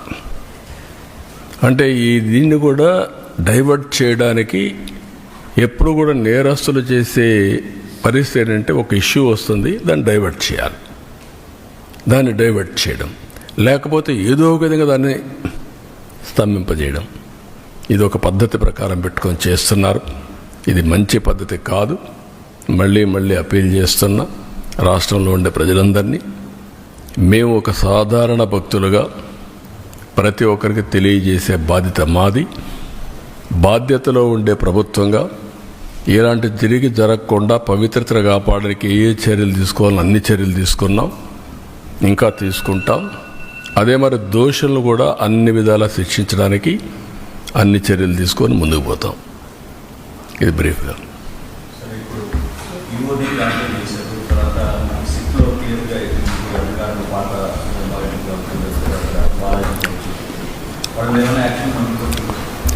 యాజ్ ఆన్ టుడే మాకు ఏదైతే ఛార్జ్ షీట్ వేసారో ఛార్జ్ షీట్ ఇంకా నెంబర్ కావాలి, అది రావాలి. అదే మరిగా మాకు యాక్షన్ తీసుకోమని ఒక రిపోర్ట్ పంపించారు సిబిఐ. వీళ్ళందరిపైన అడ్మినిస్ట్రేటివ్ యాక్షన్స్ తీసుకోమని పంపించారు. అందుకే 1 మ్యాన్ కమిటీ ఒకటేసి మొత్తం అనలైజ్ చేసి ఎక్కడెక్కడ ల్యాబ్సెస్ ఉన్నాయి ఆ ల్యాబ్స్ అన్ని అధ్యయనం చేసి యాక్షన్ స్టార్ట్ చేస్తాం. అవసరమైతే కోర్టులో కూడా ఇంకా ఏదైనా అడిషనల్ ఇన్ఫర్మేషన్ ఉంటే సబ్మిట్ చేస్తాం.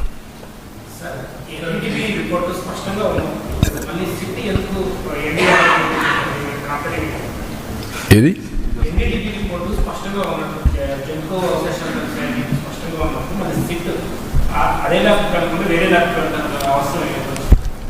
ఏది ఏమైనా ఆ ల్యాబ్కు పోయినా ఏ ల్యాబ్కు పోయినా ఒక్కొక్కసారి ఒక్కొక్కరికి ఆ lab report as on today ఇచ్చిన రిపోర్ట్లో కూడా మీరు చూస్తే ఏమన్నారు, మేము పూర్తిగా రూల్ అవుట్ చేయడం లేదు, కానీ మాకు ఆ టెక్నాలజీ లేదు, ఇది కమర్షియల్ కాదు, మేము ఇంటర్నల్ హౌస్లో డెవలప్ చేసుకుని దాని ప్రకారం రిపోర్ట్ ఇస్తున్నాం చాలా స్పష్టంగా చెప్పారు. థర్డ్ పార్టీ రెఫరెన్స్ కూడా చేయమని కూడా చెప్పారు. అప్పుడు చెప్పినప్పుడు where is the question? First report confirm చేశారు, ఏ రిపోర్ట్లో చూస్తే చేశారు. నేను ఒకటి అడుగుతున్నా, అసత్యాలు అబద్ధాలు చెప్పే వ్యక్తుల్ని 2022లో రిపోర్ట్ వచ్చిందా లేదా? ఎందుకు తొక్కి పెట్టారని అడుగుతున్నా. ఆ రోజు మీరు కానీ యాక్షన్ తీసుకొని ఉంటే తెలుసో తెలియకో తప్పు జరిగిందని సమర్థించుకునే అవకాశం ఉంది. కానీ మీరు డెలిబరేట్గా చేశారు కాబట్టి, డెలిబరేట్గా చేయాలనుకున్నారు కాబట్టి అది తొక్కిపెట్టి మీరు ముందుకెళ్ళారు. అందులో కూడా మళ్ళీ ఆనాటి చైర్మన్ పిఏకి డబ్బులు ఇచ్చారు, 4,68,00,000 ఇచ్చారు. అంటే ఏమనుకుంటున్నారు మీరు? బుకాయిస్తే ఇదైపోతుందని. ఇంకా రేపు రాబోయే రోజుల్లో ఆ రిపోర్ట్లని చదివితే ఇంకా చాలా విషయాలు వస్తాయి. టీటీడీ బోర్డు చైర్మన్కి తెలిసే జరిగింది. మెంబర్లంతా కూడా ఎవరంటే వాళ్ళు పోయి కూర్చొని వీళ్ళ మనుషులకు పెట్టుకొని పర్చేస్ కమిటీలో నిర్ణయాలు చేస్తారు, వాళ్ళే ఈరోజు ఎదురుదాడి చేస్తారు. ఇది మంచి పద్ధతి కాదు. అంటే మీరు దౌర్జన్యం చేస్తేనో లేకుంటే రౌడీజం చేస్తేనో ఇక్కడ మీ ఆటలు సాగుతాయనుకుంటే ఆ రోజులు అయిపోయినాయి. మీరే చూశారు ఈరోజు రాష్ట్రంలో. ఆ రోజు ముఖ్యమంత్రిగా నేనే ఉన్నాను. వివేకానంద రెడ్డి మర్డర్ చేసిన నెక్స్ట్ డే కత్తి నా చేతిలో పెట్టారు. ఇప్పుడు అదే చేయాలనుకుంటున్నారు. మంచి పద్ధతి కాదు. అది కూడా మీరు పెట్టుకుని దేవునితో పెట్టుకున్నారు. నాతోనే కాదు, దేవునితో పెట్టుకోవడం మంచిది కాదు. ఇది ప్రతి ఒక్కరు కూడా మక్కాకు పోవాలని ముస్లిమ్స్ అనుకుంటారు, దారుసలాముకు పోవాలని, జెరూసలాముకు పోవాలని క్రిస్టియన్స్ అనుకుంటారు. అదే సమయంలో తిరుపతికి వచ్చి దర్శనం చేసుకోవాలని హిందువులు కోరుకుంటారు. ఒక్కసారి కాదు, ఎన్నిసార్లు వీలైతే అన్నిసార్లు వస్తే అంత మోక్షం వస్తుందని, అదే మరి వాళ్ళ జీవితానికి విముక్తి వస్తుందని కోరుకుంటారు. అలాంటి పవిత్రమైన వెంకటేశ్వర స్వామితో పెట్టుకోవడం మంచిది కాదు. నేను ఎప్పుడూ నమ్ముతాను, కలియుగ దేవుడు వెంకటేశ్వర స్వామి, ప్రజల్ని కాపాడేది వెంకటేశ్వర స్వామి. మనకి ఏ సమస్యలున్నా మనం ఆయన మొక్కుకొని ఆయన మీద భారం వేసి పనిచేస్తాం. అది మన యొక్క సంస్కృతి సాంప్రదాయాల్లో ఒక భాగం. మనందరికి కూడా ఆ పవిత్రమైన దేవుడి మీద నమ్మకం. ఇప్పుడు జరిగింది నమ్మకం విశ్వాసం పైన దాడి, వెంకటేశ్వర స్వామి పైన దాడి. అది మంచిది కాదు.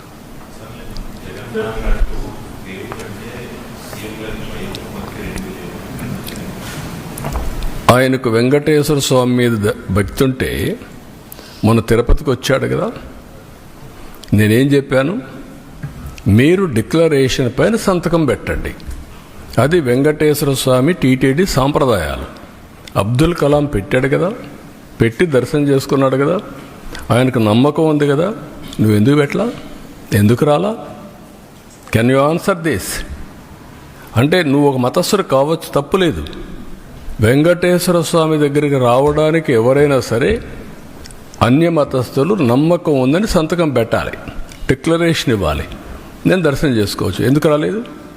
అంటే ఇప్పటి వరకు నువ్వు చేసిందంతా ఇవే కదా. వెంకటేశ్వర స్వామి నాకు ప్రాణభిక్ష పెడితే నాకు నమ్మకం లేదు, నువ్వు మాట్లాడతావా? అంటే ఏంటి? ఎక్కడికి పోతున్నారు మీరు? ఒక హద్దు, ఒక లిమిటేషన్స్ ఉంటాయి. బియాండ్ లిమిటేషన్స్ ఏం చెప్పినా ప్రజలు నమ్ముతారు, ఏం చేసినా నా ఇష్టం, అది కుదరదు. ఆ విషయం వీళ్ళు గుర్తుపెట్టుకోవాలి. అంటే దేవుని పవిత్రత కూడా కాపాడలేని అసమర్థులం కాదు మేము. నేను I'm very clear in this. నీ ఇష్ట ప్రకారం మీరు దాడి చేస్తే ఇక్కడ కూర్చొని ఓకే పర్వాలేదు, లేదంటే భయపడి పారిపోయేదానికి సిద్ధంగా లేను. ఆ మాట చెప్తాను. తర్వాత చార్జ్షీట్ కాంగ్రెస్లో కూడా బయటకు వచ్చింది. అందులో ఎక్కడా కూడా సూత్రధారులు ఎవరు అనేది ఒక చిన్న పనులతోనే ఇదంతా సాధ్యమవుతా.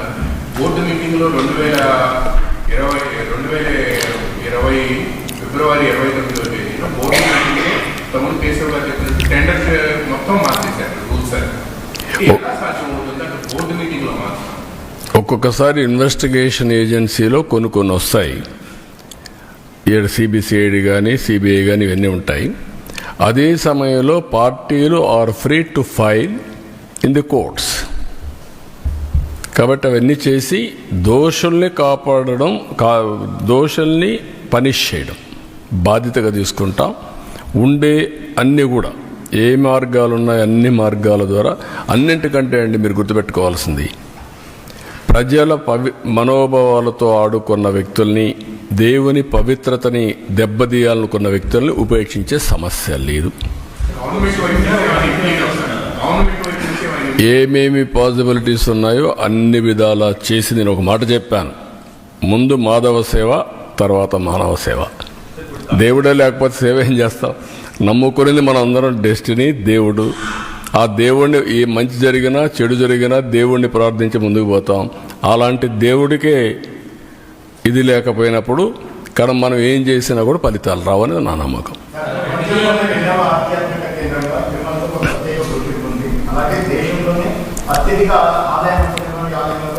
ప్రపంచంలోనే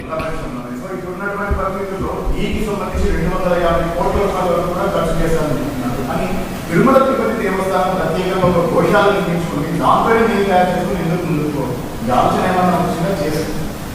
అవి కూడా మేము ఎక్స్ప్లోర్ చేస్తాం. అంటే ఒకటి దేవునికి చేసే సాంప్రదాయాలు ఒక యాంగిల్, ప్రసాదాలు తయారు చేయడానికి మనకు చాలా కావాలి.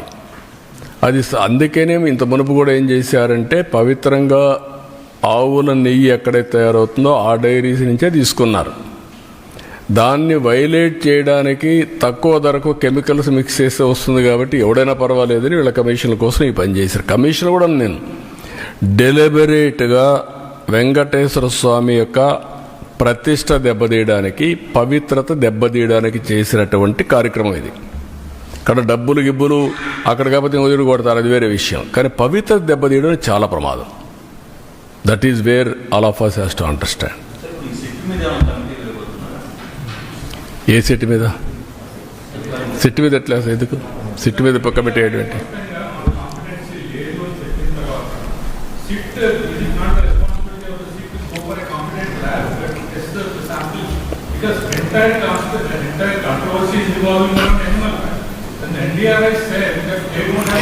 నేనేమంటానంటే ఎనిమల్ ఫ్యాట్ ఎస్, అది ఎక్స్ట్రీమ్.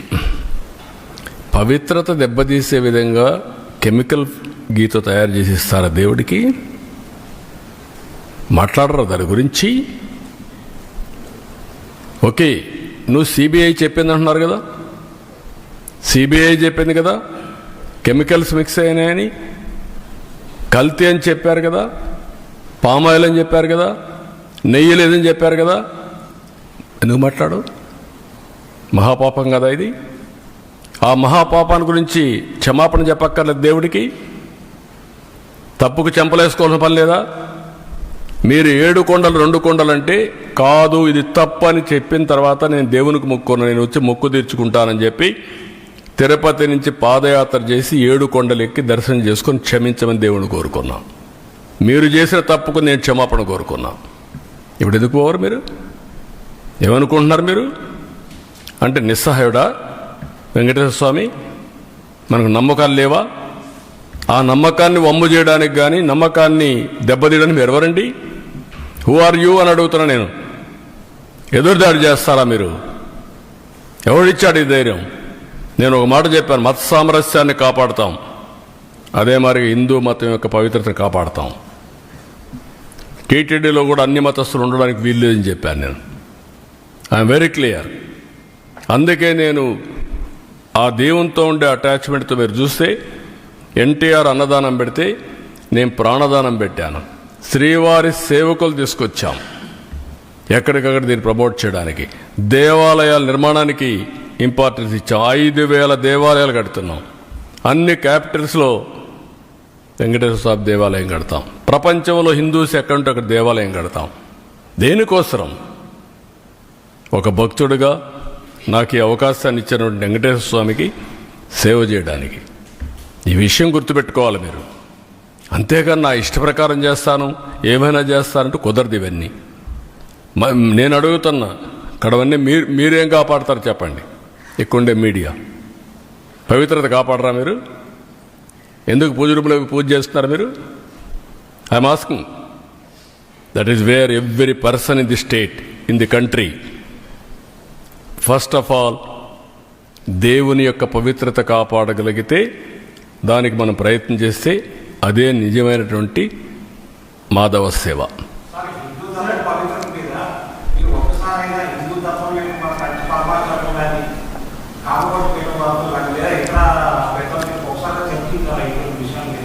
ఈ విషయం మీద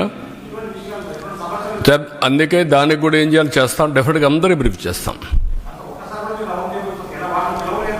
నేను చాలాసార్లు మాట్లాడుతూనే ఉన్నా, మొన్న కూడా కలిశాను, తిరుపతి కూడా కలిసి వచ్చా, కంచి కామకోటిని కలుస్తున్నాం, శృంగేరిని కలుస్తున్నాం, ఈవెన్ ఇంకొక ఈయన వస్తే ఆల్ స్పిరిచువల్ లీడర్స్ని కలుస్తున్నాం, ఆల్ రిలీజియస్ లీడర్స్ కూడా కలుస్తున్నాం.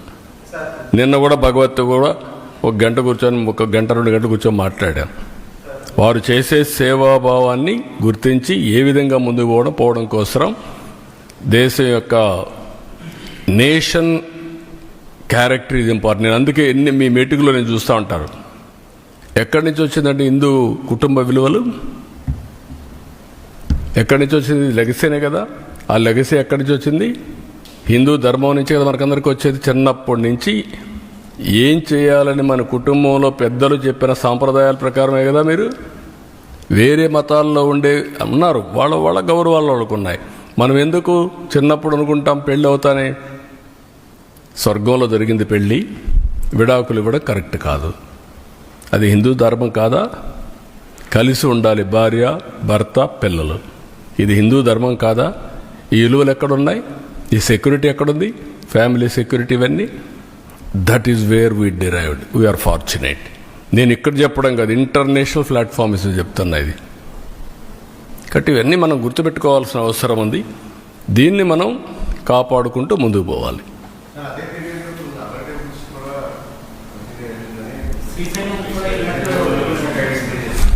నేనేమంటానంటే డెలిబరేట్గా చేసినప్పుడు ఎక్కడ వీలైతే అక్కడ చేశారు.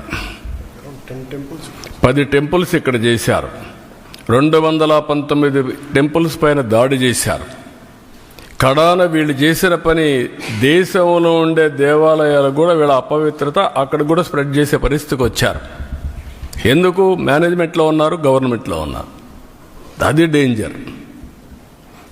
ఓసారి ఎవడో చిన్న ఆఫీసర్ తెలియకుండా చేస్తే వాడిపైన యాక్షన్ తీసుకుంటా. పరకామణి కేసులో సెటిల్మెంట్ చేస్తారా మీరు? ఏంటండి? దేవుని విషయంలో దొంగతనం జరిగిందంటే మీరు సెటిల్మెంట్ చేసి ఇటీవల వస్తే దాన్ని సమర్థిస్తారు. ఏముందండి, అతను తీసుకున్న డబ్బుల కంటే ఎక్కువ ఇచ్చాడంట. అంటే ఏం మాట్లాడతారండి? First of all you don't have any belief. ఇది దొంగతనం జరిగింది, దేవుని సొత్తు దొంగతనం జరిగింది, ఇది తప్పు, ఇది పాపం అనే నమ్మకం మీకు లేదు. నమ్మకం లేదు కాబట్టి మీరు సపోర్ట్ చేస్తున్నారు. అంటే ఏమనుకుంటారు నాకైతే అర్థంగా. అంటే ఏమైనా మేము తిడతాం, ఏమైనా మాట్లాడతాం, జరిగిపోతుంది. నో విలువలు, నో క్యారెక్టర్, ఏదైనా చేస్తా. ఎక్కడికి పోతున్నాం మనం? మేము ఈరోజు మీరు చూస్తున్నారు ఎక్కడ బూతులు మాట్లాడుతున్నామండి మేము. ఇంకా బూతులు ఏంటండి మీరు?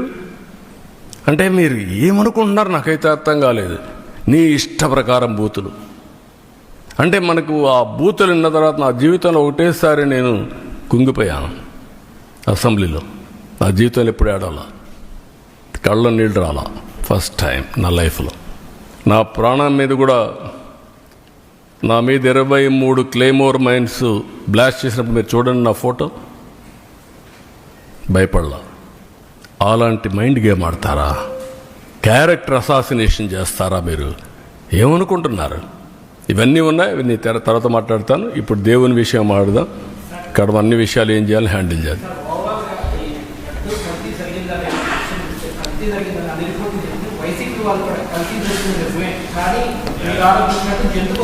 నేను అడిగేది ఏంటంటే ఎక్కడుంది అది అంటున్నా. లేదని ఎక్కడుంది చెప్పు. I'm asking straight question. ఎక్కడుంది? నీకు రహస్యంగా ఏమన్నా చెప్పారా? రాత్రి కల వచ్చిందా నీకు? నువ్వు నమ్ముకున్న దేవుడు చెప్పాడా? What are you talking? కాబట్టి మర్యాదగా చెప్తే వినాలి, అంతేగాని నేను నా ఇష్ట ప్రకారం ఆర్గ్యూ చేస్తాను అడ్డదుడ్డంగా అంటే కుదరదు. అవన్నీ all documents I'm placing before public. రేపు చార్జ్ షీట్ వస్తాను, అవి కూడా పెడతా. Every person in the state has to discuss about it, condemn, not only condemn. ఇలాంటి వాళ్ళు మాత్రం క్షమించరాని నేరం, మహాపాపం వీళ్ళు చేశారు. ఆ మహాపాపం చేసిన వ్యక్తుల్ని పనిష్ చేసే బాధ్యత అందరిపైన ఉంది. అదే మాధవ సేవ మనందరి బాధ్యత. ఉద్దేశపూర్వకంగా తప్పు చేశారని చర్చ ప్రారంభించలేదు, తెలియదు. సిబిఐ కావచ్చు, అయితే ఏది ఎలాంటి చర్యలు ఉండబోతారు? ఆల్రెడీ ఎఫ్ఐఆర్ జరుగుతూ ఉంది. బట్ కఠినంగా, ఎందుకంటే అనేక ప్రభుత్వాలు మారిన అనేక పాలనలు ఇలాంటి తప్పు ఉద్దేశపూర్వకంగా ఏదైతే ఉందో విశ్వాసాన్ని దెబ్బతీసే మీరే ఇన్ కోర్స్ ఆఫ్ టైం మీరే చూస్తారు ఎలాంటి పనిష్మెంట్ దేవుడు ఇస్తాడనేది. మేము నిమిత్త మాత్రంలో దేవుడే నడిపిస్తాడు. దేవుణ్ణి దేవుడు కాపాడుకునే శక్తి ఉంది. మీరు నేను నిమిత్త మాత్రమే. మా బాధ్యత మేము చేస్తాం, మీ బాధ్యత మీరు చేయండి. అదే మాధవ సేవ. ఇంట్లో రూములో కూర్చొని పూజ చేస్తే లాభం లేదు.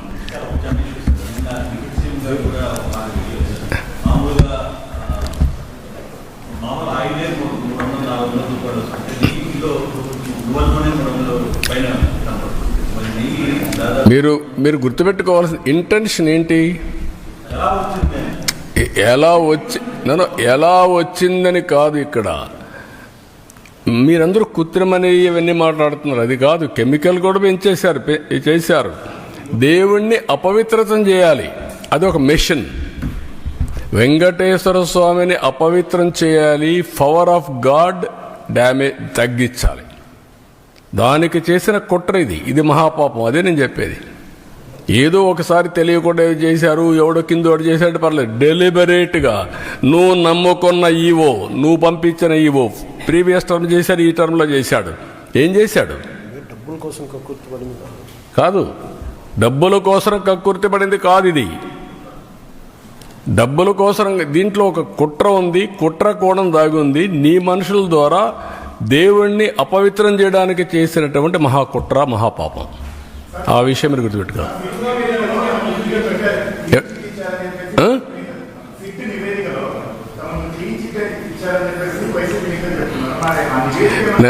కాదు బ్రదర్, నేనేంటంటే ఇప్పుడు వాళ్ళు ఇచ్చిన రిపోర్ట్ మీకు ఇచ్చాను. రేపో ఎల్లుండో చార్జ్ షీట్ వస్తుంది. You read. కాదు, ఈ రిపోర్ట్ వరకు పెడుతున్నాం. మన దగ్గర ఉండేది వాళ్ళు పంపించింది పెడుతున్నాం. సిట్ రిపోర్ట్ తొందరలో వస్తుంది. వాళ్ళు నెంబర్ చేయాలి, నెంబర్ చేస్తారు, కోర్టులు తీసుకొని వస్తుంది. Public document.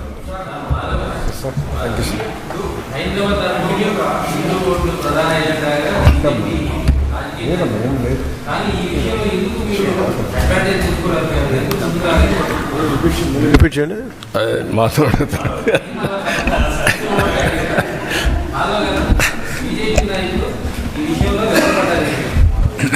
వెనకబట్ట ఏం లేదు. ఎప్పటికప్పుడు ఇష్యూస్ని టేకప్ చేసి ముందుకెళ్తున్నాం. ఇప్పుడు మాధవ్ గారు పార్టీ, మేము మా మంత్రి గారు ఉన్నారు, సత్య గారు, మేమందరం కలిసే ఇవన్నీ వర్కౌట్ చేస్తున్నాం. మొన్న కూడా సత్య గారు వీళ్ళంతా కలిసి ప్రెస్ కాన్ఫరెన్స్ పెట్టారు. ఆల్ ఇష్యూస్లో పోతున్నాం. ఇప్పుడిప్పుడు ఈ రిపోర్ట్ వచ్చింది, మొన్నే వచ్చింది కాబట్టి మేము పార్టీలు కూర్చొని మాట్లాడుకున్నాం.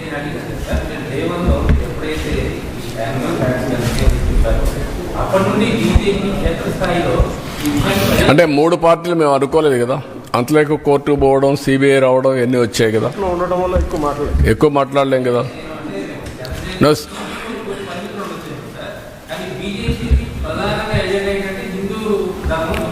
లేదు, మా ఎజెండా మీకు అర్థం కాలేదు. అందరూ భారతీయులందరూ సమానం. ఆ విధంగా ఆ యొక్క ఆలోచనతో ముందుకెళ్తున్నాం. వాళ్ళు కూడా ఆ విధంగా వాళ్ళు చూస్తే బీజేపీ కానీ అందరం కూడా, బీజేపీ కూడా భారతీయులందరం కూడా ఒకటిగానే చూస్తూ ఉంటారు. నేను కూడా మొన్న మాట్లాడినప్పుడు, భగవత్ గారు మాట్లాడినప్పుడు ఒకటే అన్నారు. We are very clear. We have to build national character building. ఏంటి ఇంకొద్దులే, నీకు దేవుడి మీద నమ్మకోవాలి కదా. నీకెందుకు